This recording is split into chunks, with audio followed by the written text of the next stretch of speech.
Good morning मेरे प्यारे विद्यार्थियों। कैसे हैं सभी लोग। आशा करती हूँ कि आप सभी लोग घर पर ही होंगे और स्वस्थ होंगे। आज हम लोग पढ़ेंगे प्रतिभा से पाठ 2 खेल खेल में। यह पाठ आपका प्रतिभा की टेक्स्ट बुक में पेज नंबर 14 पर है। तो आप लोग पेज नंबर 14 खोलिए और पढ़ना शुरू कीजिए। एक तारा थी, वह सोच रही थी कि आज कौन सा खेल खेलूं। तभी उसकी माँ आ गई। वह माँ से बोली, माँ आओ ना, कोई खेल खेलें।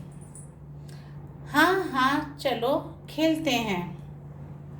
माँ ने तारा की आंखों पर एक रुमाल बांधकर पूछा, अब बताओ मेरे हाथ में क्या है। तो तारा ने जवाब दिया, मैं कैसे बता सकती हूँ, मेरी आंखें तो बंद हैं। बताओ बताओ तुम बता सकती हो। तारा ने अपने हाथों से छुआ और टपक से बोली, यह फूल है। माँ ने बोला, हाँ फूल तो है, लेकिन कौन सा है। अब तुम इसे सूंघ कर बताओ। तारा ने फूल को सूंघा और उसने पहचान लिया। उसने बताया कि यह गुलाब का फूल है। बहुत अच्छे। इस बार माँ के हाथ में एक झुनझुना था। वे उसे बजाने लगी और बोली, फिर से बताओ कि अब मेरे हाथ में क्या है। मुझे पता चल गया, यह तो मेरा झुनझुना है। शाबाश मेरी बच्ची। अब माँ ने एक गिलास उठाया और पूछा, बताओ इस बार मेरे हाथ में क्या है। तारा ने गिलास छुआ, फिर अपनी उंगलियां गिलास में डालते हुए बोली, यह तो गिलास है और इसके अंदर पानी है। पानी ही क्यों, यह दूध या जूस भी तो हो सकता है, ऐसा तारा की माँ ने कहा। अब तारा ने इसे पी कर देखा। नहीं नहीं, यह पानी नहीं, यह तो संतरे का जूस है। शाबाश। अब मैं तुम्हारी आंखों पर बंधा रुमाल खोलती हूँ, फिर बताना तुम्हारे सामने क्या है।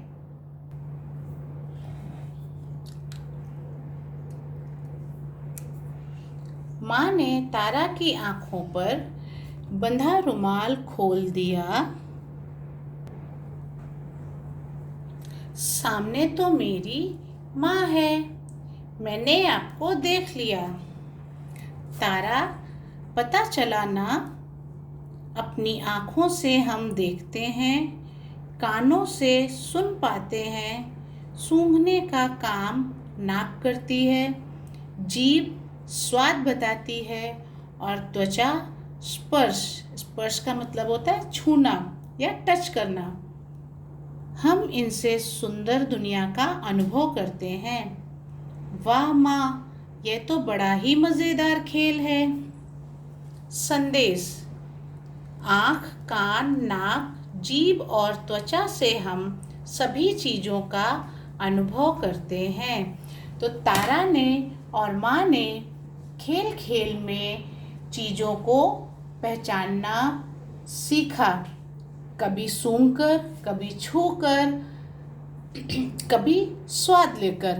तो पाठ का अर्थ यह हुआ कि हम बिना आँखों के भी चीज़ों को पहचान सकते हैं और उनका अनुभव कर सकते हैं। परंतु एक चीज़ और है, बिना आँखों के हम रंगों का अनुभव नहीं कर सकते। शब्दार्थ।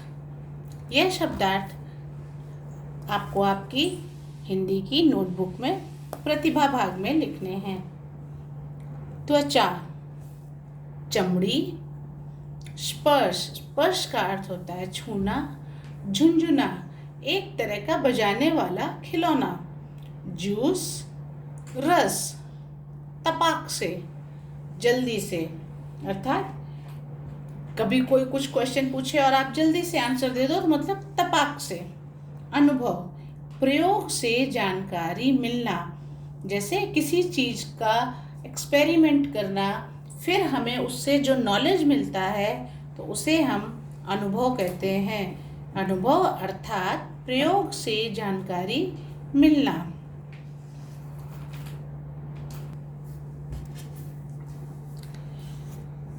पेज नंबर 17, प्रश्न नंबर 1। दिए गए प्रश्नों के उत्तर में सही का निशान लगाइए। तो आप देख सकते हैं, पहला प्रश्न है, माँ ने तारा की आँखों पर क्या बांधा। तो हमने पाठ को पढ़ा और जाना कि माँ ने तारा की आँखों पर रुमाल बांधा। सूंघने का काम कौन करती है। तो सूंघने का काम नाक करती है। गिलास में किसका जूस था। तो ये तो आपको भी पता चलेगा कि जब हमने पाठ को पढ़ा था और तारा ने पीकर बताया था कि गिलास में संतरे का जूस था। यह प्रश्न उत्तर हम हिंदी की नोटबुक में लिखेंगे।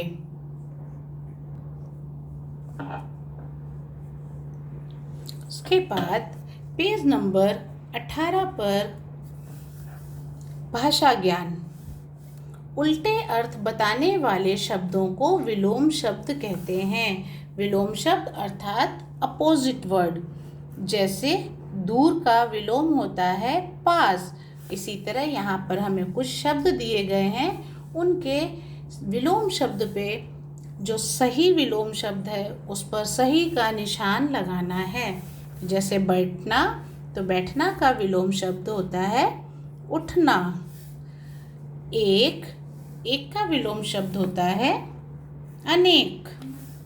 अच्छा, अच्छा का विलोम शब्द है बुरा। अंदर, अंदर का विलोम शब्द है भीतर। उसके बाद प्रश्न नंबर 2, पहला वर्ण बदलकर नया शब्द बनाइए। धारा, एक एग्जाम्पल, एक उदाहरण हमको यहाँ पर करके दिखाया गया है। जैसे धारा और तारा, हमको जो हमारे ये ग्रीन कलर में वर्ड दिए हैं ये पहला वर्ण है, तो ये वर्ण बदलकर हमको दूसरा शब्द बनाना है। सिर्फ हमको पहला वर्ण ही बदलना है। तो धारा, तारा। साथ, हाथ। मूल, फूल। सच्ची, तो हमने स को बदला और शब्द बना बच्ची। रानी, रानी पहला वर्ण है, रानी रा को बदला और शब्द बनाया पानी। उसके बाद तान, ता पहला वर्ण है, ता को हमने बदला और शब्द बनाया कान। आपकी टेक्स्ट बुक में जो ये सुनिए और बताइए नाम से जो ये प्रश्न उत्तर दिए हुए हैं, तो ये एक पैराग्राफ पेज नंबर 92 पर दिया हुआ है। पेज नंबर 92 का पैराग्राफ आप स्वयं पढ़िए, फिर उनके आंसर या उत्तर अंडरलाइन कीजिए। उनके क्वेश्चन यहाँ पर है, प्रश्न यहाँ है और उत्तर उस पैराग्राफ से आपको अंडरलाइन करने हैं। उसके बाद पेज नंबर 19, यहाँ पर नाम दिया हुआ है महसूस करें। महसूस करें अर्थात फील करना, जैसे यहाँ पर आँखों में पट्टी बांधकर पेड़ को टच किया या पेड़ को छुआ तो महसूस हुआ कि पेड़ का तना खुरदरा होता है। उसके बाद बच्चे के गाल को टच किया तो महसूस हुआ कि छोटे बच्चे के गाल बहुत मुलायम होते हैं। फिर मिट्टी को टच किया। मिट्टी को छूने के बाद अनुभव हुआ कि मिट्टी गीली और ठंडी है। उसके बाद एक बॉल को टच किया और महसूस किया कि बॉल का आकार गोल है। इसी तरह अब आप भी अपनी आंखें बंद करके चीज़ों को छूकर महसूस करके घर पे यह खेल खेल सकते हैं। अपनी मम्मी पापा के साथ, छोटे भाई बहनों के साथ ये खेल खेल कर देखिए, आपको बहुत मज़ा आएगा। तो आज के पाठ में बस इतना ही। तब तक घर पर रहिए, सुरक्षित रहिए। धन्यवाद।